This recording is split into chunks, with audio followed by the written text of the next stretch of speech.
अस्सलाम वालेकुम, मैं हूं डॉक्टर फिजा खान और मैं हूं पाकिस्तान दरपर्दा में। आज आपको बताएंगे क्या अमेरिका ने ईरान पर हमला करके तीसरी आलमी जंग का दरवाज़ा खटखटा दिया, ट्रंप ने धोखा दिया, अमेरिका हमारे जवाब का इंतजार करे, ईरान और पाकिस्तान की ईरान पर अमेरिकी हमले की मुजम्मत। नाज़रीन, सूरत हाल आपके सामने है जो कि लम्हा ब लम्हा बदल भी रही है। अमेरिका ने अब अटैक कर दिया, 3 जो जौहरी तनसीबात हैं ईरान की, उस पर हमला किया, रात की तारीकी में ये हमला किया।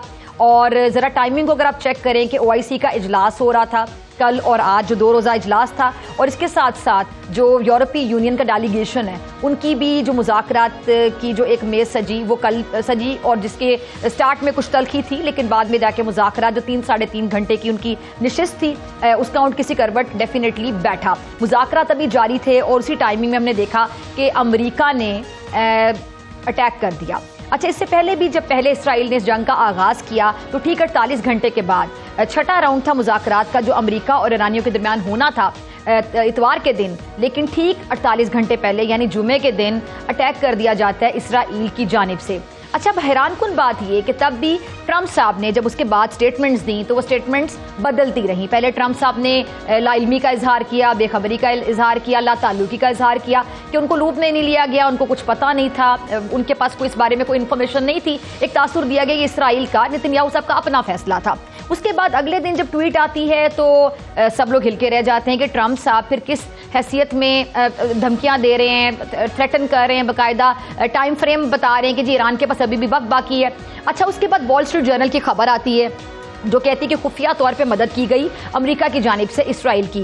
ट्रंप साहब से जब पूछा गया तो उन्होंने कहा कि जी इस अखबार को तो पता नहीं है कि मैं ईरान के बारे में आखिर क्या सोच रखता हूं। यानी उन्होंने कैटेगोरिकली प्रेसिडेंट ट्रंप साहब ने उस खबर को डिनाई कर दिया, उसकी तरदीद कर दी कि खबर गलत है, इसकी कोई बुनियाद नहीं है। उसके बाद उन्होंने कहा जी जो 60 दिन का वक्त था वो भी गुजर चुका, अब मुज़ाकरात जो है उसका टाइम गुजर चुका। फिर यूरोपीय ये जो यूनियन का डेलीगेशन है, जर्मनी, फ्रांस, बरतानिया, इनकी जो मुलाकात हुई जिनेवा में कल की तारीख में, और ये जो उनके हम मनसब है वजीर खारिजा ईरान के, उनसे जो मुलाकात हुई उसके बाद भी आपको पता है उसमें भी ट्रंप साहब को लूप में लिया गया। फिर ट्रंप साहब ने कहा कि मैं 2 हफ्ते का टाइम लेता हूं, लेकिन उसी 2 हफ्ते के टाइम में आखिर ऐसा क्या हो गया।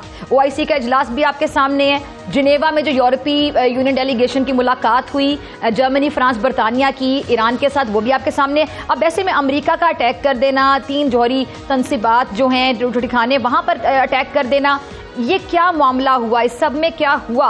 और ट्रंप साहब जो कि पहले फेस सेविंग कर रहे थे क्योंकि उनका आपको पता है कि उनकी इलेक्शन कैंपेन से लेके अब तक उनकी एक ही स्टेटमेंट रही, एक ही राय रही, एक ही उनका ये जो विजन रहा कि जी मैं एंटी वॉर हूँ, मैं जंगों के हक में नहीं हूँ, मैं अमन का दाई बनना चाहता हूँ, मैं पीस को प्रमोट करना चाहता हूँ। क्या वो फेस सेविंग करते रहे अपने वोटर को, अपनी आवाम को, वहाँ के लोगों को? क्योंकि वहाँ के जो टैक्स पेयर है अमेरिका का वो नहीं चाहता कि हम पैसे जो हैं अमेरिका के पैसे जो है वो ज़ाया करें जंगों में। तो क्या ट्रंप साहब दोनों तरफ खेलते रहे विकेट के? ये और बहुत से सवालात और इस गुत्थी को सुलझाने की कोशिश करेंगे। मेरे साथ मौजूद मेहमान मौजूद हैं डॉक्टर कमर चीमा साहब, किसी तारुफ के मोहताज नहीं। बहुत शुक्रिया कमर चीमा साहब ज्वाइन करने के लिए। Air commodore retired Khalid Chishti साहब ने हमें ज्वाइन किया। सर आपका भी बहुत शुक्रिया वक्त देने के लिए।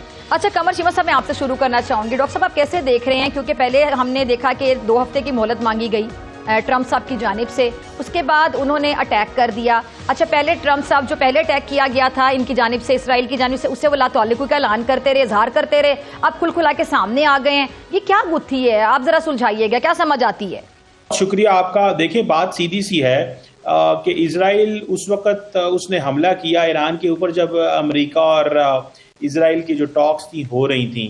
बाद में जैसे आपने कहा कि डोनाल्ड ट्रंप साहब ने अपना पोजीशन बदली और उन्होंने कहा कि ईरान जो है वो किसी डील की तरफ नहीं आ रहा था, तो हमने ये डील कर लेनी चाहिए, जब उनको पता चला कि ईरान रिस्पॉन्ड करने की कैपेबिलिटी रखता है। लेकिन जब उनको ये पता चला कि ईरान इतना ज़्यादा रिस्पॉन्ड नहीं कर पा रहा, या उनको ये पता चला बाद में ये भी एक ऑप्शन मौजूद है कि इसराइल ने रिस्पॉन्ड किया है और ईरान को काफ़ी नुकसान पहुँचाया है, तो शायद अमेरिकी सदर ने यह महसूस किया हो कि नाउ इज़ अ टाइम कि पार्टिंग शॉट हम खेलेंगे। मतलब ये कि आखिरी नुकसान हम पहुँचाएंगे और कहेंगे कि जनाब, और आज वही हुआ कि अमेरिकी सदर ने कहा जनाब कि मैंने तो कोई अमेरिका का नुकसान करवाए बगैर ईरान की जो न्यूक्लियर इंस्टॉलेशंस को तबाह कर दिया, जो आज तक कोई अमेरिकी सदर नहीं कर सकता। तो ये जो है ये मेरे पे क्रेडिट आता है और मैं समझता हूँ कि ये एक बड़ी ज़ाहिर बात है, एक्टिविटी तो ज़रूर है, ये बड़ा अटैक तो ज़रूर है, लेकिन डोनाल्ड ट्रंप साहब जो हैं उन्होंने अपने ही जो रूल्स बेस्ड ऑर्डर है जिसको वो बहुत ज़्यादा माजी में अमेरिका प्रोजेक्ट करता है उसी को कॉम्प्रोमाइज़ किया है। देखें, आईईए कहता है कि ईरान वायलेट नहीं कर रहा है ऐसा कोई कवानीन कि जिससे हम कह सकें कि वो न्यूक्लियर वेपन जो है वो बना रहा है। इवन कि अमेरिका की जो डायरेक्टर नेशनल इंटेलिजेंस है वो भी ये कह रही थी, जिसको कल परसों अमेरिकी सदर ने कहा कि कुछ लोगों को अपना मुंह बंद रखना चाहिए, और उन्होंने एक टफ लाइन दी। और आपको याद होगा अभी भी जितनी भी तस्वीरें आई हैं उसमें डायरेक्टर नेशनल इंटेलिजेंस उस पिक्चर में मौजूद नहीं है। उनको नहीं पता कि ये शुरू में शायद ट्रम्प साहब कंफ्यूज थे लेकिन फिर उसका हिस्सा बन गए हैं, और अब वो समझते ये हैं कि अमेरिका और बाकी दुनिया को ये बताया कि मैंने हमेशा हमेशा के लिए ईरान को कमज़ोर कर दिया है, ख़त्म कर दिया है। बेस पे पता चलेगा कि जंग जो है वो किस दहाने पे जाती है।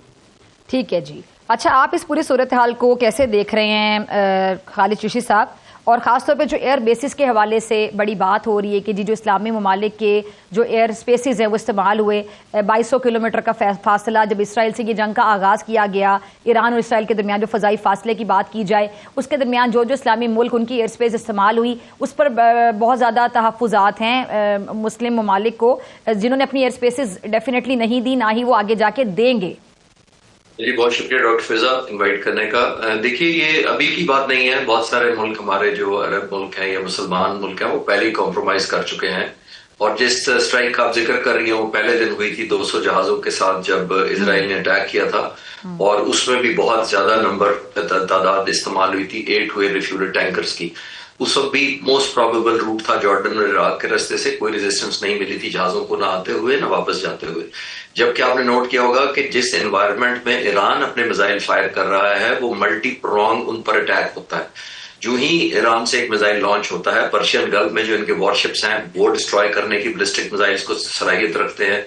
नंबर 2, जब वो फर्दर जॉर्डन की तरफ जाता है तो वहां पे रेड सी से फायरिंग होती है, और अपने दोनों मुल्कों की जो एयर डिफेंस है वो भी ऑलमोस्ट वेस्ट के कंट्रोल में है, खासतौर पर जॉर्डन की मैं बात करूं। जब वहां से क्रॉस होता है तो आप देखिए इसराइल की दूसरी तरफ मेडिटेरियन सी है, वहां से भी वेपन्स फायर होते हैं before reach the air space of Israel, पहली बात। और ये ज़हन में रखिएगा कि इसराइल जो है वो 70वां हिस्सा है, यानी 70 गुना छोटा है ईरान के रकबे के हिसाब से। एक बात बड़ी इंपॉर्टेंट। और दूसरी बात है कि उनकी 9 मिलियन के करीब है, 90 मिलियन के करीब है ईरान की, और उसका 10 गुना कम है ईरान की। एक और अगर लोग बेहतर समझना चाहें तो केपीके का चौथा हिस्सा है बुनियादी तौर पर, अगर आप साइज का देखें तो इतना छोटा मुल्क है।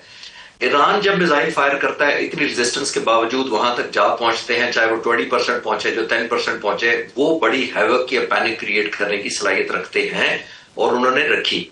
अब मेरा मानना थोड़ा सा डिफरेंस ये है कि जब ये विल आप फाइट करते की तोड़ देते हैं लोगों की या किसी दुश्मन अवाम की, तो आपकी जंग आपके हक में चली जाती है। हिंदुस्तान पाकिस्तान का देख लें, हमने उनकी तरफ विल तोड़ी और पाकिस्तान के लोग इकट्ठे हो गए। यहां से जब इसराइल की तरफ वेपन फेंक रहे हैं, चाहे 10% चले जाएं, आपने नोट किया होगा कि इसराइल में जो एलिमेंट ऑफ पैनिक है, इतना छोटा सा रकबा है जिसके ऊपर जब मिसाइल गिरते हैं तो वो कई कई रातों से वो सोए लोग, राशनिंग हो गई, वहां पे हॉस्पिटल की बिजली चली गई, ग्रिड स्टेशन पर हमले हुए। ये इजरायली लोगों ने देखा था कि जंग ऐसे होती है। उन्होंने जंग ये देखी थी कि हम बाहर जाते हैं, दूसरे मुल्क पर हमला करते हैं, उनकी लीडरशिप को एलिमिनेट करते हैं, अपनी मर्जी का फैसला करते हैं, सीज फायर करते हैं, और उनको सबसर्वेंट बना लेते हैं उन मुल्कों को। उनके नेबरिंग मुल्क आपके सामने ही है, उस तफसील में जाने का शायद आपके पास टाइम भी नहीं होगा। एक बात। उसके अलावा आप देखिए, मेरा मानना यह है कि ये जो अमेरिका का एंटर होना इस वक्त है, ईरान ने कामयाबी से एक प्रोहिबिटिव प्राइस इंपोज करने में कामयाबी हासिल कर ली थी। क्यों?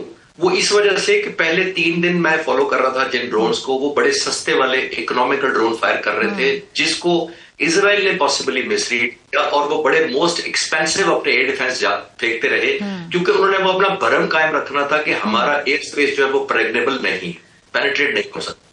वो हो गया, लेकिन उस वक्त तक उसने सस्ते मिसाइल मारे, लेस कॉस्टली। अब आहिस्ता आहिस्ता आपने नोट किया होगा उन्होंने सजील और खुर्रम शहर चाहरुम भी एक मिसाइल है जो सजील का इक्विवेलेंट ही है। ये 2025 की वर्जन है बुनियादी तौर पर, और ये खुर्रम एक शहर है जो ईरान और इराक की जंग के दौरान बड़ी इसमें घमसान जंग हुई थी, उसके नाम पर उन्होंने एक मिसाइल बनाया, ये खुर्रम शहर चाहरुम, यानी 4, विच मींस द लेटेस्ट। इन्होंने अब लेटली 2 रात पहले ये मिसाइल मारे थे, जिसका मतलब है ये हाइपरसोनिक थे। अब इजराइल को रियलाइज हुआ कि जो हम इंटरसेप्ट करते रहे हैं वो कॉस्ट इफेक्टिव नहीं हमने काम किया, हमने लेस एक्सपेंसिव को फायर किया है, अपना एग्जॉस्ट किया है, सो मच सो कि आपने नोट किया होगा कि इजराइल को उन्होंने मजबूर कर दिया। जो है ना, वेस्टर्न मीडिया रिपोर्ट कर रहा है, CNBC ने रिपोर्ट किया है इजरायली अथॉरिटीज के रेफरेंस से कि पहले दिन हमने 90% इंटरसेप्ट किए थे और चौथे दिन जाकर हमने 60% इंटरसेप्ट किए थे। अब कुछ इंटरसेप्शन गलती से, कुछ बाय चॉइस उनको छोड़नी पड़ी, क्योंकि उनको लगा कि ये जो 100 मिसाइल वहां से आता है ईरान से, ये ईरान को तकरीबन $100 मिलियन कॉस्ट करता है, जबकि उसको इंटरसेप्ट करना इजराइल को $2 बिलियन कॉस्ट कर रहा है। मैं पैसों के सेंस पे बात नहीं कर रहा, मैं ये बात कर रहा हूं कि एलिमेंट ऑफ जो ट्रस्ट लोगों का खत्म हुआ है। पैसे तो बहुत दे सकता है अमेरिका, उसको मिसाइल भी दोबारा दे सकता है, लेकिन लोगों को जो साइकोलॉजिकल एक डिफीट नजर आई या एक element of lack of trust अपनी फोर्सेस पर और खासतौर पर उन एयर डिफेंस वेपन्स पर ब्रीच नजर आया कि ये तो हमें पहुंच गया मिसाइल, ये तो हमारे बिजली घर भी उड़ा रहे हैं, ये तो हमारी बिल्डिंगें भी क्लैप्स हो रही हैं, वो तो 2 साल से गाजा पे कर रहे थे। तो पहली दफा डिस्कनेक्ट मुझे भी नजर आया as a student of strategy between Israeli government, the armed forces and the people. आपने थोड़ा सा मैं क्विक रेफरेंस देना चाहूँ कि इंडिया ने भी हमारे पर ड्रोन मारे थे, लोगों ने वीडियोस और सेक्शन बनानी शुरू कर दी थी, लोग लेके कबाड़िए को बेचने चले गए थे। ये होती है रेजिलियंस कौम की। आई एम श्योर ईरान के पास एक स्ट्रेंथ रकबे की है, बहुत बड़ा रकबा है, क्लोजिंग पॉइंट मेरा ये इसके ऊपर ये है, और दूसरा उनकी रेजिलियंस बहुत है। डॉक्टर फिजा, उन्होंने पिछले 200 सालों में तकरीबन 8 जंगें लड़ी हैं ईरान ने, और ये बहुत रेजिलियंट कौम है। फिर अनफॉर्चुनेटली एक और चीज यूनाइट करती है लोगों को, जो बहुत कम लोग नोट कर रहे हैं। आपने नोट किया, इनके ऑपरेशन का नाम है, जो इजराइल ऑपरेशन है, राइजिंग लॉयन। अब ये लॉयन कहां से आया? लॉयन वहां से आया, आप देखिए ईरान का झंडा देखें, सेंटर में उसके अल्लाह लिखा हुआ है। इससे पहले लायन हुआ करता था जो शाह का निशान था, तो आप उससे रिलेट करें राइजिंग लायन का मतलब क्या है। तो इस चीज ने भी लोगों को यूनाइट कर दिया है कि शायद ये रेफरेंस वही रजीम, वही वाली बात जिसको हम बात कर रहे हैं इतने दिनों से, रजीम चेंज, ये राइजिंग लाइन वो वाला है। तो लोगों में एक और एलिमेंट ऑफ यूनिटी आ गई। जी ठीक है। खालिद चिश्ती साहब, कमर चीमा साहब मेरे साथ मौजूद हैं। एक बार फिर से बहुत शुक्रिया दोनों मेहमानों का वक्त देने के लिए। डॉक्टर कमर चीमा साहब गुफ्तगू कर रहे थे चिश्ती साहब ब्रेक पे जाने से पहले, अगर आप उसमें कुछ ऐड करना चाहें तो कर सकते हैं। और मेरा सवाल ये कि आखिर क्या वजह है कि जी अमरीकी सदर जो हैं वो पहले मुकर रहे थे, अब वो खुलकर किसी हद तक सामने आ चुके हैं, और साथ ही वो कह रहे हैं कि अब या तो ईरान अमन कर लेगा या फिर सानिया हो जाएगा। इसको आम अल्फाज में हम लोग तड़ियां लगाना कहेंगे, धमकियां देना कहेंगे, थ्रेटन करना कहेंगे। आप इसको कैसे कंक्लूड करेंगे? बिल्कुल सही कह रही हैं। देखिए, बात सिंपल सी है, अगर ईरान एस्केलेट करता है, ठीक है, एस्केलेशन की तरफ जाता है, तो उसमें भी रिस्क इन्वॉल्व है। अगर ईरान हमला नहीं करता, एक रेस्ट्रेंट शो करता है, उसके अंदर भी रिस्क है। देखें, एस्केलेट करता है तो खतरा है कि बहुत तबाही होगी। ठीक है, हो सकता है कि वो कुछ ऐसा करें कि ईरान के लिए मुश्किलात पैदा हो जाए हमेशा हमेशा के लिए। और अगर रिस्ट्रेंट करता है, बात है दूसरा अमेरिकी सदर है, आप देखें अमेरिका पे हमला करने के कॉन्सिक्वेंसेस तो होंगे। ये तो नहीं होगा कि अमेरिका जवाब नहीं देगा। या हो सकता है कि ईरान इस तरह का हमला करे कि अमेरिका उसको इग्नोर कर देगा, जी ठीक है इन्होंने हमला किया था, हमें कोई नुकसान नहीं हुआ, हम हमारे पास एयर डिफेंस सिस्टम अच्छे हैं, हमने सिक्योर कर लिया, अपने आप को प्रोटेक्ट कर लिया, और अब जो है ना बात यहीं पे खत्म हो जाती है। मैं आपकी तरफ आना चाहती हूँ चिश्ती साहब। चिश्ती साहब, ये जो अभी बड़ा लोग कंपैरिजन भी कर रहे हैं कि जी जो उनके पास इक्विपमेंट्स हैं, जारी बात आपको एयरक्राफ्ट्स, आपकी जो टेक्नोलॉजी है वो बहुत अच्छी होनी चाहिए, मिसाइल्स आपके पास बहुत अच्छे होने चाहिए, और अभी जौहरी प्रोग्राम जो आपके सामने है उनका अभी पाया तकमील तक नहीं पहुंचा, लेकिन अभी से मगरिब खतरा महसूस कर रहा है, ना सिर्फ इसराइल, अमरीका भी खतरा महसूस कर रहा है। एक तो सवाल मेरा ये कि वाकई जो टेक्नोलॉजी के लिहाज से देखा जाए तो इसराइल की टेक्नोलॉजी का अगर आप कंपैरिजन करें ईरान की टेक्नोलॉजी के साथ, तो वो तो हम सबको पता है, लेकिन आप जरा अच्छे तरीके से हमें गाइड कर सकते हैं, क्योंकि हमें इतनी इन डेप्थ नहीं पता होगा जितना आप हमें बता सकते हैं, क्योंकि आप एयरफोर्स को अच्छे तरीके से समझते हैं। और फिर ये जो अगर टेक्नोलॉजी में कहीं ना कहीं कमी नजर आती है, उनके एयरक्राफ्ट बहुत अच्छे हैं, इनके उतने अच्छे अगर नहीं होंगे, तो क्या फिर ईरान इस जंग को सिर्फ अपने जज्बे की बुनियाद पर लड़ सकता है? देखिए डॉक्टर फिजा, जज्बा बहुत जरूरी होता है और प्री रिक्विजिट होता है, लेकिन जज्बा अकेला भी कुछ नहीं होता। टेक्नोलॉजी या आपका हार्डवेयर बैक ना करे, इसमें कोई शक नहीं है। अब ये डिपेंड करेगा कि किस कैपेसिटी रह गई है। देखिए, वॉर कल्मिनेशन स्ट्रैटेजी हमेशा डिपेंडेंट होती है आपकी war fighting strategy, war fighting stamina या एनर्जी के ऊपर। आपकी एनर्जी कितनी रह गई है, ये ईरान जाहिर है ऑफिशियली तो डिस्क्लोज किसी को नहीं कर रहा कि उसके पास कितने मिसाइल हैं, लेकिन जो जितनी इंटेलिजेंस रिपोर्ट्स उसके बारे में है या गेस वर्क है, या जहां से मैं भी ढूंढ सका हूं बहुत सारे वेबसाइट्स और दूसरे सोर्सेज और किताबों में से जो मैंने पहले भी कहीं पढ़ी होंगी, मैं ढूंढ ये पाया हूं कि उसके पास कोई अगर वेपन्स के बहुत सारा जखीरा अभी भी है और इंटैक्ट है। वो कैसे? वो ऐसे कि आप बुनियाद पर इजराइल क्लेम कर रहा है कि हमने उनकी जो मिसाइल बैटरीज हैं उनको तबाह किया। अगर मिसाइल बैटरियों को तबाह होते तो ये सैटेलाइट की पिक्चर्स दिखाते, उतने इतने बड़े धमाके होते वहां पे, अगर बैटरीज इतनी ज्यादा उड़ाई जाती तो। ईरान ने, जो मैंने पढ़ा है उनके बारे में, उन्होंने साइलोज बनाए हुए हैं। दैट मीन्स अंडरग्राउंड उन्होंने बहुत बड़े बड़े बंकर्स या स्टोरेज फैसिलिटीज अंडरग्राउंड बनाई हुई है जिससे वो फायर करते हैं। अब सवाल पैदा हो सकता है कि वो फायर करते कैसे हैं अगर वो अंडरग्राउंड है तो। वो उन्होंने एक टनल्स बनाई हुई है, जैसे कुआं होता है, जैसे वेल होता है, वहां से उन्होंने डेप्थ बनाई हुई है, मिसाइल वहां पे लोकेट करते हैं और वहां से फायर करते हैं। जिसका मतलब ये है कि अगर इवन इसराइल को लोकेशन पता चल जाए कि कहां से फायर हुआ है, फिर भी जब उनको बॉम्ब किया जाएगा तो वो सिर्फ एक कुआं को ही बंद करेंगे, उसको दोबारा रिफ्रेश किया जा सकता है। मिसाइल बैटरीज, इसीलिए आपने नोट किया होगा कि इतने हमले के बावजूद वो फायर बैक भी कर रहे हैं। और बाय द वे, अगर जो मोस्ट डेंजरस सिचुएशन जो मैं समझ रहा हूं इसराइल के खिलाफ जा सकती है वो यही है, जैसे मैंने पहले अर्ज किया था कि वो शुरू में सस्ते मिसाइल रिलेटिवली लो इकोनॉमी के मारते रहे हैं, लेस डैमेजिंग हो बेशक, लेकिन उनको उन्होंने जो डिप्लीट किया है उनका एयर डिफेंस जो इजराइल का, वो बड़ी कामयाबी से कर लिया है। अब इसीलिए उनको राशनिंग करनी पड़ रही है। और अगर उनके पास हाइपर मिसाइल्स का, जैसे सिजील का है या जैसे ये मैं कह रहा हूँ खुरम शहर वाला 4 है, अगर वाकई इनके पास अभी तक इंटैक्ट है, जो मैं समझता हूं इंटैक्ट है, तो अगर उन्होंने ये फायर करने शुरू किए तो मुश्किल हो जाएगा। जो मैं ब्रेक से पहले अर्ज कर रहा था कि देखिए उन्होंने तो पॉसिबली इन्वॉल्व ही इसलिए किया कि उनसे अब नुकसान बर्दाश्त नहीं हो रहा। उनको लगता है कि हमारी कौम की जो ओपिनियन है, लोगों की, हमारी, तो रजीम करते करते दूसरों की अपनी रजीम ना चेंज करवा।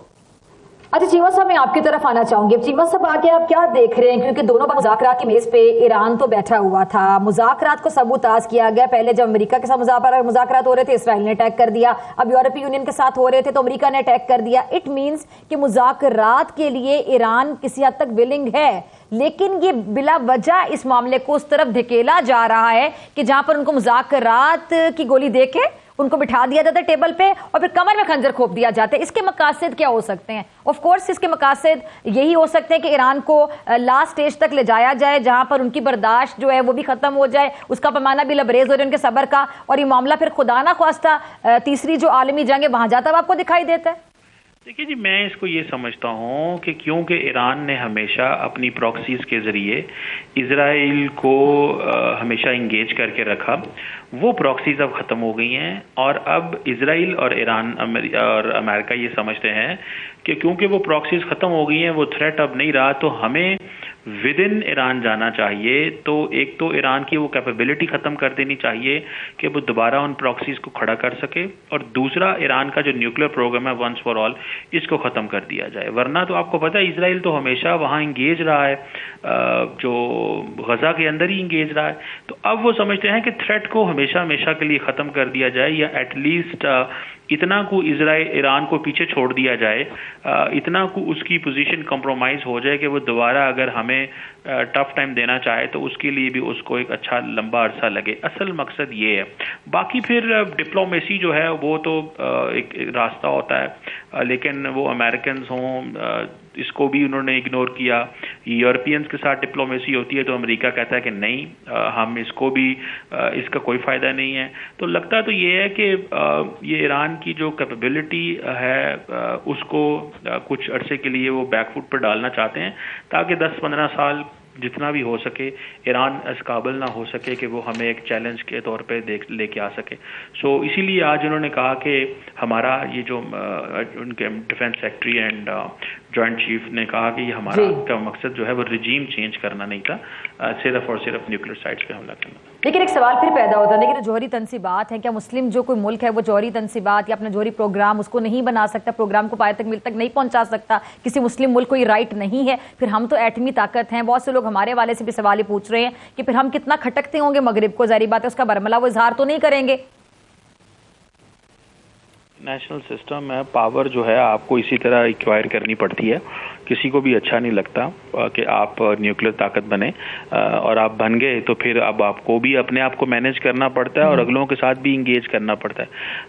न्यूक्लियर वेपन्स एक्वायर करने के बाद भी आपके पास ये चॉइस नहीं है कि आप जो है वो अपनी मर्जी कर सकें, उसमें भी फिर आपको अपने आप को इंगेज रखना पड़ता है। जब तक आप फाइनेंशियली इकोनॉमिकली कैपेबल ना हो, ग्लोबल इंटरनेशनल सिस्टम के साथ अलाइन ना रहें और ग्रेट पावर्स के साथ अपने आपको मैनेज करना करें, मेरा ख्याल है ये चीज़ हमेशा रहेगी, ये ऐसे जो है वो नहीं जाती।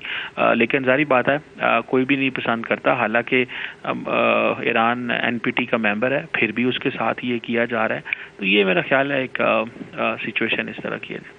ठीक है जी। अच्छा, अगर मैं बात करूं IAEA की, उसका किरदार आपको कैसा लग रहा है? NPT की खिलाफ वर्जी, उसके अलावा आप देख लें कि इंटरनेशनल जो IAEA की अगर मैं बात कर लूँ, एटॉमिक एनर्जी एजेंसी, आलमी कवानीन की धज्जियां उड़ाई जा रही हैं खुलेआम, और तो और ये तो इन्होंने अपने आइन की भी, अमेरिकन जो कॉन्स्टिट्यूशन है उसकी भी धज्जियां उड़ा दी गई, क्योंकि कांग्रेस से इजाजत लेना जरूरी होता है किसी भी अटैक से पहले। तो ये ट्रंप साहब ने खुद साख्ता एक फैसला कर लिया और रात के अंधेरे में कर लिया। क्या उनके बॉर्डर पे कोई खतरा मौजूद था? किसी किस्म का थ्रेटन किया गया था उनको ईरान की जानिब से? जी देखिए, उसूल तो तब होते हैं कोई फॉलो करे उनको, तो उसूल तभी तक होते हैं। उसूल जब फॉलो हो रहे हैं, और आप जिसकी तरफ रेफर कर रही थी कि वो नेगोशिएशन एक तरफ हो रही थी, दूसरी तरफ ये हो रहा था। एक दिन पहले उन्होंने कहा कि मुझे अवार्ड दे दें पीस का, अगले दिन हमला कर दिया। एक दिन पहले उन्होंने कहा मैं 15 दिन तक सोचूंगा ईरान पे हमले करने का, अगले दिन कर दिया। तो ये डे 1 से डिसेप्टिव टेक्निक्स मेरे हिसाब से चल रही थी। ये जो इन्वॉल्व भी किया गया था नेगोशिएशन में, मुझे लगता है वो भी एक ट्रैप था, ऑफ गार्ड करना मकसद था। क्योंकि जितनी तैयारी के साथ इजराइल ने हमला किया था 200 जहाजों के साथ 13 तारीख वाला, वो एक दिन में या 2 दिनों में या 1 हफ्ते में नहीं होता। वो weeks and months and may be years की ट्रेनिंग या सिमुलेशन से होता है, और ये इतनी जल्दी नहीं होता। जिससे मुझे लग रहा है कि उन्होंने ये well planned, well thought out ये सारा एक्शन था, जिसको एक फेस देना था उन्होंने कि हमने मुज़ाकरात किए। कभी मुज़ाकरात में आप 60 दिन कैसे ऐलान कर सकते हैं कि 60 दिन आपके पास हैं? वो तो आप एक किस्म की सेल्फ थ्रेट कर रहे हैं पोस्ट। एक तो वो हो गया। तो सीरीज है जो डिस्कनेक्ट नजर आता है आपको। ज़ाहिर है सुपर पावर का इतना बड़ा लीडर हो, कहना कुछ है, एक दिन वो चाहते हैं मुझे नॉमिनेट करें नोबेल के लिए, और अगले दिन वो कहते हैं कि नहीं ये सबसे बड़ा न्यूक्लियर मैंने किया है, और B2 मैंने भेज दिए हैं, स्टेल्थ फाइटर भेज दिए हैं, जो कि इफेक्ट क्रिएट करने के लिए इतना मैसिव इफेक्ट क्रिएट किया है जिससे डायरेक्ट कन्फ्रंटेशन भी नहीं थी। तो ये स्टैंडर्ड्स आजकल के माइट इज राइट वाला बचपन में हम किताबों में पढ़ते थे, वो अभी सही तौर पर अब समझ पा रहे हैं हम इन हालात में आकर के। लेकिन ऐसे में पूरे खित्ते की सूरत हाल साहब देखी जाए, पूरे खित्ते की अगर हम जोग्राफिया हैसियत की बात कर लें कि चाइना हमारे साथ है, इधर ईरान है, अफगानिस्तान भी है, इंडिया भी है, पाकिस्तान का इसमें आप क्या किरदार देखते हैं? फिर अगर खुदा न खास्ता मामला मजीद बिगाड़ की तरफ जाता है तो, क्योंकि अब बहुत ज्यादा सवाल ईरान की सालमियत, ईरान की भी एक इज्जत नफ्स पर सवालिया निशान लग चुका है कि ईरान की पहले इंटेलिजेंस फेलियर के हवाले से हम लोगों ने बात की, और अब ईरान को बाकायदा उस तरफ धकेला जा रहा है कि उनके पास भी फिर लास्ट जो ऑप्शन होगी उसको इस्तेमाल करने पे वो जा रहे हैं। फिर देखिए, ईरान के पास चॉइस बड़ी महदूद है। आपने नोट किया होगा, वही अरब मुल्क जो अब कॉरिडोर दे रहे हैं इजराइल को, वही अरब मुल्क असला भी खरीदते हैं। $260 बिलियन का एक्सपोर्ट किया। अमेरिका ने आज तक मदद दी है जब से इजराइल का वजूद आया है, यानी 78 साल पहले से ले सबसे ज्यादा अगर किसी को एड दी है तो वो इजराइल को दी है, दैट इज 260 बिलियन। और नेक्स्ट जिस मुल्क को दी है वो इजिप्ट है, 3 बिलियन है। अगर आप ये कंपैरिजन ड्रॉ करें, पूरी दुनिया की आप एड इकट्ठी कर लें कि अमेरिका ने पूरी दुनिया को जो दी है, इजराइल की कलेक्टिवली उससे ज्यादा है। ठीक है। अब आपने अभी कहा कि दुनिया उसके साथ नहीं है। इजराइल ने असला कैसे बेचा है? पिछले 15 सालों में इजराइल ने 3 गुना ज्यादा असला बेचा है। पिछले साल 2024 में उन्होंने $15 बिलियन मिलिट्री हार्डवेयर और मिलिट्री वेपन्स एक्सपोर्ट किए। 15 बिलियन एक्सपोर्ट करने में से 40% हिंदुस्तान उनका कस्टमर है, जिसमें से 25% अरब मुल्कों ने खरीदा। तो जब इतने कस्टमर आपके अरब मुल्क हैं, तो हिंदुस्तान के तो हमें कोई सरप्राइज नहीं है, लेकिन अरब मुल्कों से तो हमें सरप्राइज होता है ना। तो फिर कैसे बोलेंगे? वो पैसे भी दे रहे हैं, वो वेपन्स भी, उनको आइसोलेशन का सामना काफी हद तक है। क्योंकि चाइना, लास्ट वर्ड इस पे ये है कि चाइना और रशिया भी सपोर्ट नहीं दे रहे हैं। कंपेयर करें जरा इजराइल को जो अमेरिका से मिल रही है, निग्लिजिबल है, और बहुत conscious rules of the game follow कर रहे हैं। सिर्फ चाइना 80% पैसे देता है, 20% डिस्काउंट ऑयल खरीद रहा है, क्योंकि वो बड़ा मुल्क है, कह नहीं सकता। ठीक, तो हिम्मत ही नहीं है दुनिया में ईरान से ऑयल खरीद सके। ठीक है जी। डॉक्टर कमर चीमा साहब, हर एक डिस्पैरिटी। जी जी ठीक है। अच्छा, कि जो B-2 बमबार तैयारे जो इस्तेमाल हुए ऋषि साहब, जरा इसके बारे में भी नाज़रीन को आगाह कीजिएगा।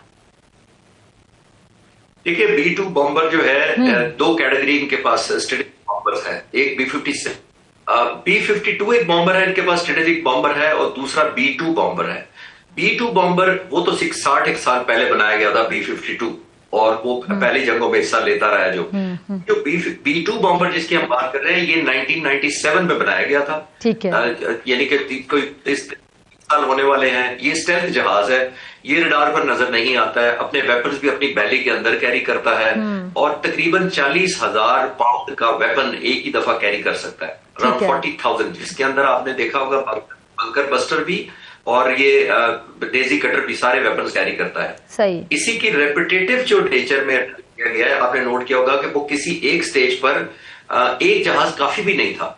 अगर आप क्लोजली देखें, मैंने उसका क्लोजली देखा है, मुख्तलिफ ज्योग्राफिया पढ़ने की कोशिश की है, जो न्यूक्लियर प्लांट है, खासतौर पर जो कुम के पास इनका जो प्लांट है, वो मैंने देखा है, वो पूरा पहाड़ों के अंदर एक बहुत बड़ा कंपाउंड है, टनल्स हैं, और वो 90 मीटर का उसका कहा जा रहा है डेप्थ।